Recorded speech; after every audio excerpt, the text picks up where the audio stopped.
So I'm here in my basement to look at one of my ring sensors that's not working. In general, I have had hardly any problem with ring, but at this point I have one that's not working. I'm going to be troubleshooting how to get it back online so my system can see it and work with it. So this ring sensor is on an old basement window and it was working fine for, I don't know, a couple of years, and now it's kind of got knocked off or something, or it got hit, and so I'm going to have to see if I can get it reset with the system, and I will detail what has to be done here to get mine working in case you have one that's not working. Whenever you have a device that's not working, it's probably easiest to remove it before you have time to work on it. So you're going to click here on Alarm, and Alarm will open up all your devices. So you're going to click on the actual device that's not working, and then click on Device Settings. So if the battery indicator was low, you would need to change the battery, but here it is fine.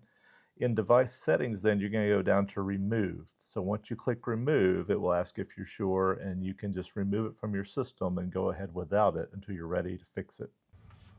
So to reset the device or to just change its batteries, you're going to pull the larger part off this way. Use two fingers, your finger and thumb, and pull in the direction of the arrows here. And then it will slide off its bracket. You don't have to unstick it from the door frame or window frame. And then you have this piece loose to mess with. In my case, I tried just taking the batteries out and putting them back in. If you're changing the batteries, this is all that you need to do. Pop the old ones out like this, and then you'll slide new ones back in, and it should be ready to go. I tried this, and then when I tried to reinstall it, I get an error message here telling me that I need to do a reset on the device. To reset the device, you're going to stick a paper clip or similar device in this tiny hole and hold it. And the light will start flashing green, and then when it turns red, you can remove the paper clip. I didn't get a good shot here of the light, but you can see it turn red right here, and then it will flash green telling you that it is reset.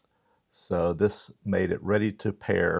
So now you're going to hit the add device under alarm right here, this plus, just like you did when you first set it up, and then it's going to suggest an item. You can scan its QR code or enter its number, and then it will start setting up. If it's not working, then you might go back and try the reset again, or you might try changing the batteries. But here you just go through the reset and re-add it to your system, setting it up in a room, giving it a name and a location and everything, and then it should be fine to go. In this case, you already have the other sensor attached and the base for it attached, so all you're going to do is slide it back on the same way that you slid it off, and your system should be ready to go so long as it has recognized your new sensor now. So I thought that was a pretty easy fix in terms of something going wrong. Like I've shared in this video and others, one of the things I really like about the Ring alarm system is things just don't go wrong, and it doesn't have issues with connections and otherwise. So this was sort of an exception. I've had to replace a battery here and there. I probably have 30 or so devices connected, and they seem to work pretty seamlessly over time. So hope this video was helpful. Feel free to like or to subscribe if you like more of these and things just about the home in general and smart home and devices. So thanks for watching today.